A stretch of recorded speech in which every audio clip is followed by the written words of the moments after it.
అన్న మీరు చెప్పండి మీ గానంతో ఎంతో మందిని ఉర్రూతలూగించినటువంటి మీ గాత్రం అమోఘం. మరొకసారి ఈ సందర్భంగా మిమ్మల్ని కలిసినందుకు సంతోషం. మీరు చెప్పండి ఎంతమంది దాదాపుగా ఎంతమంది వచ్చారు ఈ సభకి? చూస్తున్నారు కదన్న. ఆల్మోస్ట్‌గా 10,00,000 మందని చెప్తున్నారు. నాకు తెలిసి బయటనే ఒక 5,00,000 మంది ఆగిపోయి ఉంటారు. లారీలు అడ్డం పెట్టిల్లని, ట్రాఫిక్ జామ్ అయిందని చాలా అసలు ఆల్మోస్ట్ సభ మొత్తం ఫిల్ అయిపోయింది కంప్లీట్‌గా. ఇక్కడ ఏసిన వేదికనే 10,00,000 కెపాసిటీకి సంబంధించింది. అది ఆల్రెడీ ఫిల్ అయిపోయింది. బయట ఇంకో 2, 3,00,000 మందే ఉండుంటారు నాకు తెలిసి. చాలా అంటే సక్సెస్ అయింది మంచిగా. మీరు పాట పాడుతున్నప్పుడు కేరింతలు కావచ్చు, చప్పట్లు కావచ్చు, కేసీఆర్ నినాదాలు కావచ్చు, చాలా వాయిస్ తోటి తమ గళాలతోటి వినిపించిర్రు. అప్పుడు వాళ్ళందరూ అట్లా కేరింతలు కొడుతున్నప్పుడు మీ స్పందన ఎలా ఉంటుందన్న? అంటే కేసీఆర్ గురించి పాడడమే చాలా గొప్ప విషయం.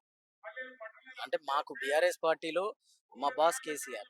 కేసీఆర్ సార్ గురించి పాట పాడుతున్నప్పుడు అవతలున్న జనం రెస్పాన్స్ అయ్యే విధానాన్ని చూస్తే ఇంకింత ఉత్సాహం వస్తది. ఇంకిన్ని పాటలు పాడాలనిపిస్తది.